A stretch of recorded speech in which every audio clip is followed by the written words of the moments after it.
Hello everyone, I am Praveen Jangir. और आज के इस वीडियो में बेटा हम पार्टनरशिप जो बिजनेस होता है ना उसके टाइप्स के बारे में पढ़ेंगे। ध्यान रखना, यहाँ इस वीडियो में हम पार्टनर्स के टाइप्स के बारे में नहीं पढ़ेंगे, पार्टनरशिप जो बिजनेस होता है उसके टाइप्स के बारे में पढ़ा जाएगा। तो चलिए बेटा बिना देरी के शुरू करते हैं। तो जैसा कि बेटा आपको अपनी स्क्रीन पर दिख रहा है, यहाँ पर मैंने आपको डायग्राम के थ्रू टाइप्स ऑफ पार्टनरशिप को समझाने की कोशिश की है। तो बेटा मेनली जो पार्टनरशिप होती है ना वो दो बेसिस पर डिवाइड की गई है। एक है ड्यूरेशन के बेसिस पर और एक है लायबिलिटी के बेसिस पर। मतलब एक तो समयावधि के लिए और एक होता है बेटा जिम्मेदारी जो उठाई जाती है ना पार्टनर्स के द्वारा, उसके बेसिस पर पार्टनरशिप को डिवाइड कर रखा है। यदि हम बात करें on the basis of duration, मतलब टाइम पीरियड के हिसाब से हम देखें ना तो ये दो टाइप्स की होती है। एक तो है पार्टनरशिप एट विल और सेकंड है बेटा पर्टिकुलर पार्टनरशिप। अगर हम बात करें on the basis of liability के हिसाब से तो ये भी बेटा दो टाइप्स की हुआ करती है। एक है जनरल पार्टनरशिप और सेकंड वन है बेटा लिमिटेड पार्टनरशिप। तो आगे चलकर हम इन सभी जो चार टाइप्स बता रखे हैं ना इनको हम आसानी से समझने की कोशिश करेंगे। यदि हम on the basis of duration के हिसाब से जो इसका फर्स्ट टाइप है पार्टनरशिप एट विल के बारे में जानने की कोशिश करें तो this type of partnership can continue as long as the partners want. मतलब ये है कि पार्टनर्स जितने लंबे समय तक इस तरह की पार्टनरशिप को रखना चाहते हैं उतने लंबे समय तक वो उस पार्टनरशिप को रख सकते हैं and is terminated when any partner gives a notice of withdrawal from partnership. और जैसे ही उनमें से किसी एक पार्टनर ने अपने आप को पार्टनरशिप बिजनेस से अलग करने का नोटिस बाकी सभी पार्टनर्स को दे दिया तो इसका मतलब ये है कि वो जो पार्टनरशिप है वो उसी टाइम टर्मिनेट हो जाएगी। मतलब जो भी 10 या 15 जो पार्टनर्स थे वो मिलकर पार्टनरशिप बनाए थे वो तुरंत नोटिस देने के बाद बिल्कुल टर्मिनेट हो जाती है, फिनिश हो जाती है। तो इस तरह की पार्टनरशिप को हम पार्टनरशिप एट विल कहा करते हैं। इसका मतलब ये है बेटा कि पार्टनर्स जब चाहें तब तो इस पार्टनरशिप को बना सकते हैं और पार्टनर्स की ही इच्छा पर डिपेंड करता है कि वो इस तरह की पार्टनरशिप को कब एंड करना चाहते हैं। अगर हम ड्यूरेशन के बेसिस पर ही जो सेकंड टाइप है पार्टनरशिप का उसको देखें तो वो है बेटा particular partnership. This type of partnership is form to complete a particular project और वर्क। जैसा कि बेटा इसमें नाम से ही पता रखा है पर्टिकुलर, मतलब कोई भी विशेष काम आ गया, वो बहुत बड़ा काम है, उसमें ज्यादा पैसों की जरूरत है, तो इस तरह के काम को करने के लिए 10 या 15, 20 या 25 पार्टनर मिलकर उस तरह के काम को फिनिश किया करते हैं।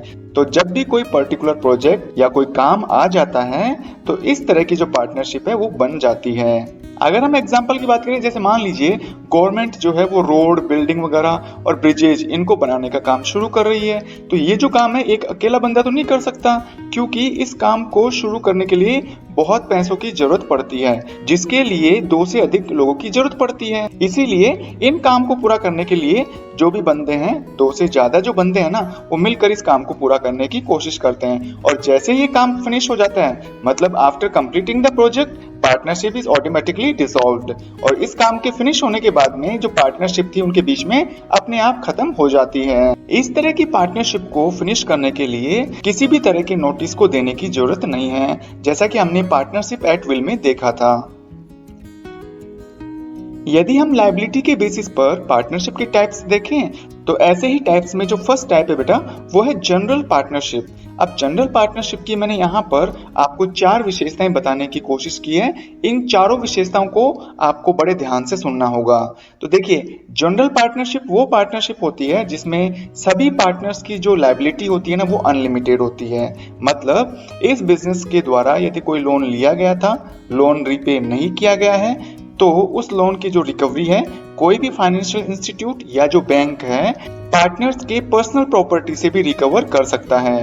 सेकंड है all partners participate in management, और जो भी डिसीजन लेना होगा पार्टनरशिप का मैनेजमेंट सिस्टम होगा, उस मैनेजमेंट सिस्टम में सभी पार्टनर्स पार्टिसिपेट कर सकते हैं। थर्ड है रजिस्ट्रेशन इज ऑप्शनल। भाई इस तरह की जो जनरल पार्टनरशिप होती है ना उसका रजिस्ट्रेशन ऑप्शनल है। ऑप्शनल का मतलब ये है कि आप चाहें तो रजिस्ट्रेशन करवा सकते हैं, नहीं चाहते हैं तो न करवाएं, इससे कोई फर्क नहीं पड़ने वाला। फोर्थ फीचर है affected by death, insolvency, lunacy and retirement. किसी भी पार्टनर की डेथ होने पर वो दिवालिया हो गया। दिवालिया होने का मतलब है कि उसके पास में लोन को रीपे करने के पैसे नहीं हैं, तो उसने अपने हाथ ऊपर खड़े कर दिए और वो कह रहा है कि भाई अब मेरे पास में बिल्कुल भी पैसे नहीं हैं, तो ऐसे व्यक्ति को हम बोलते हैं दिवालिया। लूनेसी का मतलब होता है बेटा पागल हो गया हो या कोई पार्टनर रिटायर हो गया हो। तो इन चारों में से किसी भी एक चीज के गठित होने पर जनरल पार्टनरशिप क्या है, टर्मिनेट हो जाती है। जनरल पार्टनरशिप वहीं एंड हो जाती है।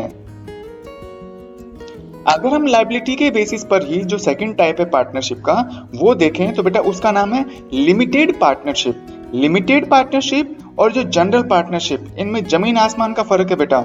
यहाँ पर इसके 5 फीचर्स को मैंने डिस्कस किया है जो कि जस्ट जनरल पार्टनरशिप के अपोजिट ही हैं। तो फर्स्ट फीचर है one partners liability is unlimited. बेटा ध्यान रखना, लिमिटेड पार्टनरशिप का मतलब ये नहीं है कि जो सभी पार्टनर्स हैं उनकी जो लायबिलिटी है वो लिमिटेड होगी, नहीं।